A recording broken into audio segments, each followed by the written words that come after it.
बड़ी खबर सामने आ रही है, मां के दूध से कैंसर का खतरा। तो ये बड़ी खबर सामने आ रही है, मां के दूध में खतरनाक केमिकल, बच्चों को कैंसर का खतरा। स्टडी में चौंकाने वाला खुलासा हुआ है, बिहार में अध्ययन किया गया है। तो ये बड़ी खबर सामने आ रही है, जहां मां के दूध में खतरनाक केमिकल मिलने की बात सामने आ रही है, बच्चों को कैंसर का खतरे की संभावना है। बिहार में हुई स्टडी में चौंकाने वाला खुलासा हुआ है। आपको बता दें कि बिहार में हुए एक अध्ययन में मां के दूध में यूरेनियम की मात्रा पाई गई है, जिससे बच्चों के स्वास्थ्य को लेकर चिंता बढ़ गई है। शोधकर्ताओं ने 40 माताओं के दूध के नमूनों का विश्लेषण किया और पाया कि 70% बच्चों में यूरेनियम के कारण गैर कैंसरकारी स्वास्थ्य जोखिम हो सकता है। हालांकि यूरेनियम का स्तर तय सीमा से कम था।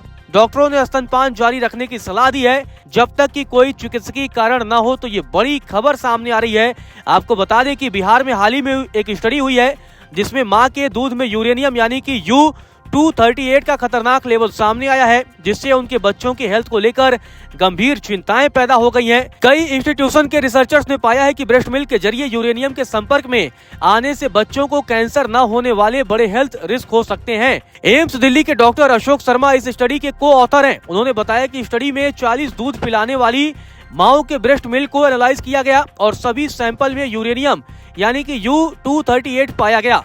हालांकि 70% बच्चों में कैंसर न होने वाला हेल्थ रिस्क दिखा, लेकिन कुल यूरेनियम लेवल तय लिमिट से कम था और उम्मीद है कि माओं और बच्चों दोनों पर इसका असर बहुत कम पड़ेगा। सबसे ज्यादा एवरेज कंटेमिनेशन खगड़िया जिले में पाया गया और सबसे ज्यादा इंडिविजुअल वैल्यू कटिहार जिले में मिली। हालांकि यूरेनियम के संपर्क में आने से न्यूरोलॉजिकल डेवलपमेंट में रुकावट और IQ में कमी जैसे रिस्क हो सकते हैं, लेकिन ब्रेस्ट फीडिंग बंद नहीं करनी चाहिए और जब तक कि क्लिनिकल संकेत न दिए जाएं, यह बच्चों के न्यूट्रिशन का सबसे फायदेमंद सोर्स बना रहता है। स्टडी से पता चला है कि 70% बच्चों का HQ 1 से ज्यादा था, जो ब्रेस्ट मिल्क के जरिए यूरेनियम के संपर्क में आने से होने वाले नॉन कार्सिनोजेनिक हेल्थ रिस्क को दिखाता है। बच्चों में यूरेनियम के संपर्क में आने से इन पर किडनी का विकास, न्यूरोलॉजिकल विकास, कॉग्निटिव और मेंटल हेल्थ के नतीजे भी प्रभावित हो सकते हैं। एम्स के डॉक्टर की तरफ से बताया गया है कि ब्रेस्ट मिल्क के सैंपल 0 से 5.25 माइक्रोग्राम पर लीटर में देखे गए यूरेनियम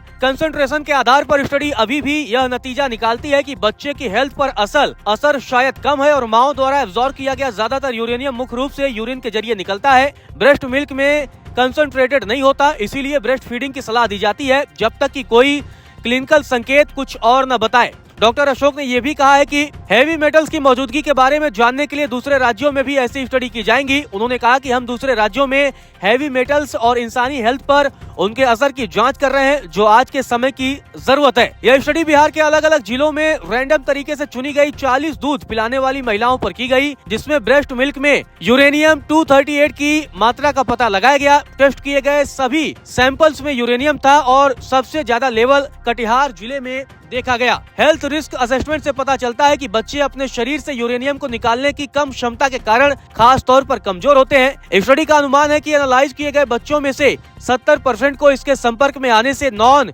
कैंसरलॉजिनिक हेल्थ इफेक्ट हो सकते हैं। आपको बता दें कि यूरेनियम एक प्राकृतिक रूप से पाया जाने वाला रेडियो एक्टिव एलिमेंट है, जो आमतौर पर ग्रेनाइट और दूसरी चट्टानों में पाया जाता है।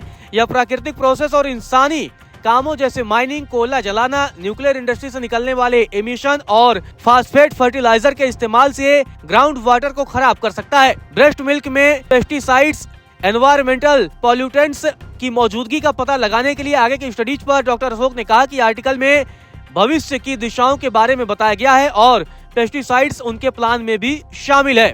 डॉक्टर अशोक ने बताया है कि वे ब्रेस्ट मिल्क में पेस्टिसाइड जैसे एनवायरमेंटल पॉल्यूटेंट सहित टॉक्सिक कंटेमिनेंट्स की लगातार बायो मॉनिटरिंग की जरूरत पर भी जोर देते हैं, ताकि बच्चों के एक्सपोजर रिस्क को बेहतर ढंग से समझा जा सके। आपको बता दें कि भारत में 18 राज्यों में लगभग 151 जिलों में यूरेनियम कंटेमिनेशन की रिपोर्ट मिली है, जिसमें बिहार में 1.7% ग्राउंड वाटर सोर्स भी प्रभावित है।